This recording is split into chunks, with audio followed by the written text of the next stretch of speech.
Bismillahirrahmanirrahim. Assalamualaikum warahmatullahi wabarakatuh. Kami dari kelompok 3 ingin mempresentasikan hasil diskusi kami yang berjudul Persepsi Konsumen atau Consumer Perception. Perkenalkan, nama saya Intan Nurstiani Tias, NIM 078, dan di sini ada teman saya Dwi Rizky Yuniarti, NIM 076, dan Ayu Trihandayani, NIM 079, dan Amelia Dwi Putri, NIM 086. Oke, untuk materi yang pertama kita akan membahas pengertian unsur-unsur persepsi. Persepsi didefinisikan sebagai proses yang dilakukan individu, mengatur dan menafsirkan stimul ke dalam gambar yang berarti dan masuk akal mengenai dunia. Persepsi mempunyai implikasi strategi bagi para pemasar, karena para konsumen mengambil keputusan berdasarkan apa yang mereka rasakan daripada atas dasar realitas yang objektif. Unsur-unsur persepsi itu terdiri dari apa saja sih? Nah, di sini kita akan bahas satu persatu tentang unsur-unsur persepsi. Nah, sekarang kita bahas tentang sensasi. Sensasi itu merupakan respon yang segera dan langsung dari alat panca indera terhadap stimul yang sederhana atau biasa kita sebut dengan iklan, kemasan, atau merek. Stimul adalah setiap unit masukan yang diterima oleh panca indera. Kepekaan konsumen merujuk pada pengalaman berupa sensasi.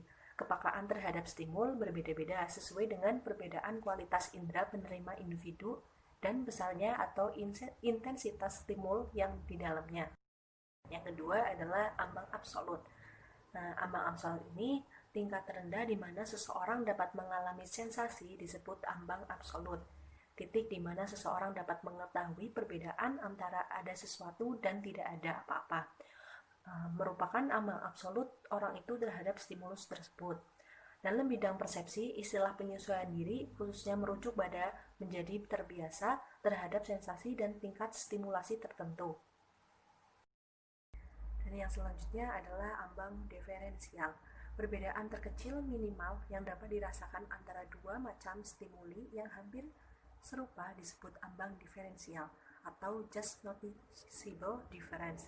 Perbedaan yang masih dapat dilihat disingkat GND oleh Ernest Weber, yaitu seorang ilmuwan Jerman pada abad ke-19, menemukan bahwa GND antara dua stimuli tidak merupakan jumlah absolut, tetapi jumlah relatif atau intensitas stimulus pertama. Saya Amelia Dwi Putri akan menjelaskan persepsi subliminal. Kebanyakan stimuli dirasakan oleh para konsumen di atas tingkat kesadaran mereka, tetapi stimuli yang lemah dapat dirasakan di bawah tingkat kesadaran, yaitu dapat merasakan stimuli tanpa secara sadar telah melakukannya.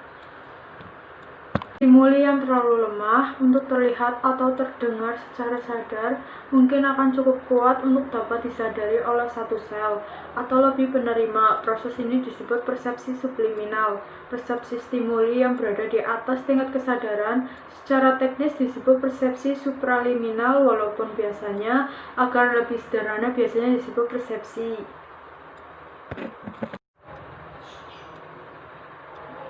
Dinamika persepsi memiliki pengertian. Setiap individu yang sangat selektif mengenai stimuli mana yang mereka akui, secara tidak sadar mengorganisir stimuli yang benar-benar mereka akui menurut prinsip-prinsip psikologis yang dipegang secara luas dan menginterpretasikan stimuli tersebut secara subjektif, sesuai dengan kebutuhan, harapan, dan pengalaman.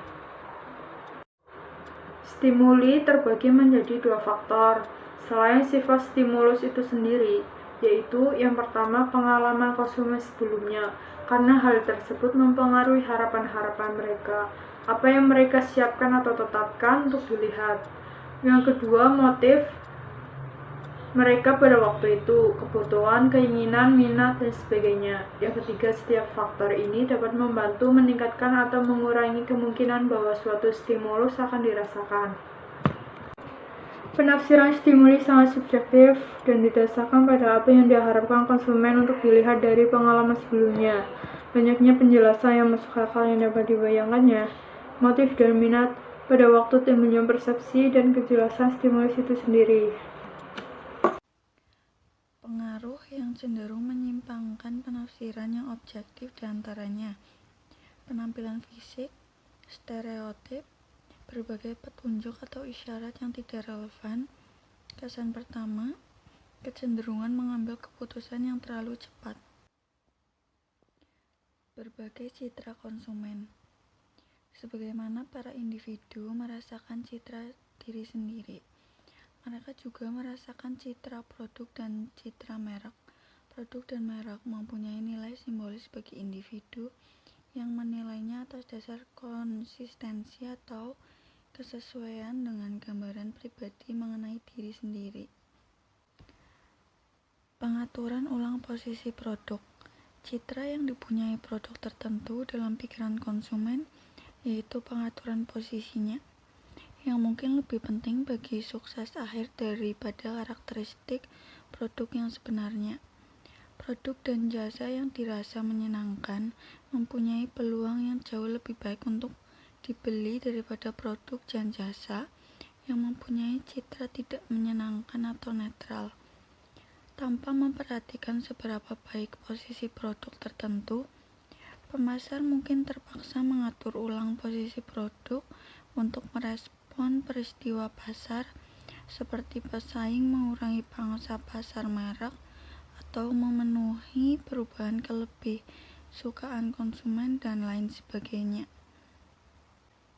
Pandangan atau persepsi mengenai harga. Bagaimana konsumen memandang harga tertentu, mulai dari tinggi, rendah, wajar, yang mempunyai pengaruh yang kuat terhadap maksud membeli dan kepuasan membeli. Para konsumen mengandalkan harga acuan internal maupun eksternal ketika menilai kewajaran harga. Harga acuan adalah setiap harga yang digunakan konsumen sebagai dasar perbandingan dalam menilai harga lain. Harga acuan internal adalah harga atau rentang harga yang didapat kembali oleh konsumen dari ingatan. Kualitas yang dirasakan atau dipersepsikan. Para konsumen sering menilai kualitas suatu produk atau jasa berdasarkan berbagai macam isyarat informasi. Beberapa di antaranya intrinsik terhadap produk, seperti warna, ukuran, rasa, dan aroma. Sedangkan yang lain bersifat ekstrinsik, misalnya harga, citra toko, citra merek, dan lingkungan jasa.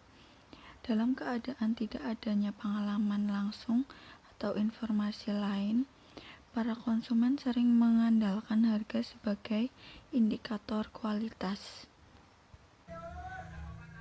Citra toko dan retail. Toko-toko retail atau toko eceran mempunyai citra toko itu sendiri yang membantu mempengaruhi kualitas produk yang disarankan maupun keputusan konsumen mengenai di mana akan belanja. Suatu studi mengenai citra toko retail yang didasarkan pada strategi penetapan harga komparatif menentukan bahwa para konsumen cenderung menganggap toko-toko yang menawarkan diskon kecil pada sejumlah barang sebagai toko yang secara keseluruhan menawarkan harga-harga yang lebih rendah daripada toko-toko pesaing yang memberikan diskon yang lebih besar pada selebih produk. Citra pabrikan. Citra konsumen meluas melampaui harga dan citra toko yang dirasakan terhadap produsennya sendiri. Pabrikan yang menikmati citra yang baik biasanya merasakan bahwa berbagai produk mereka yang baru lebih mudah diterima daripada produk pabrikan yang mempunyai citra yang kurang baik atau citra netral. Risiko yang dirasakan. Para konsumen sering merasa adanya risiko dalam melakukan pilihan produk karena adanya ketidakpastian mengenai konsekuensi keputusan produk mereka. Tipe risiko utama yang paling sering dirasakan para konsumen ketika mengambil keputusan mengenai produk. Berikut adalah risiko-risiko yang dirasakan mengenai produk. 1. Risiko fungsional adalah risiko bahwa produk tidak mempunyai kinerja seperti yang diharapkan. 2. Risiko fisik adalah risiko terhadap diri dan orang lain yang dapat ditimbulkan produk. 3. Risiko keuangan adalah risiko bahwa produk tidak akan seimbang dengan harganya. 4. Risiko sosial adalah risiko bahwa pilihan produk yang jelas dapat menimbulkan rasa malu dalam lingkungan sosial. 5. Risiko psikologis adalah risiko bahwa pilihan produk yang dapat melukai ego konsumen. Para konsumen mengembangkan strategi mereka sendiri untuk mengurangi risiko yang diharapkan meliputi 1. Konsumen mencari informasi. 2. Konsumen setia kepada mereknya. 3. Konsumen memilih berdasarkan citra merek. 4. Konsumen mengandalkan citra toko atau pedagang retail yang mempunyai nama baik. 5. Konsumen membeli model yang termahal. 6. Konsumen memberi jaminan. Kesimpulan, persepsi adalah suatu proses penggunaan pengetahuan yang dimiliki oleh seseorang untuk mendefinisikan dan memproses rangsangan yang diterima oleh para indera, interpretasi, dan memori. Di bawah alam sadarnya, konsumen berinteraksi dengan berbagai faktor dalam memilih dan mempersepsikan aspek-aspek lingkungan yang dinamakan sebagai proses dinamika persepsi. Demikian presentasi dari kelompok kami. Selebihnya mohon maaf. Wabillahi taufiq wal hidayah. Wassalamualaikum warahmatullahi wabarakatuh.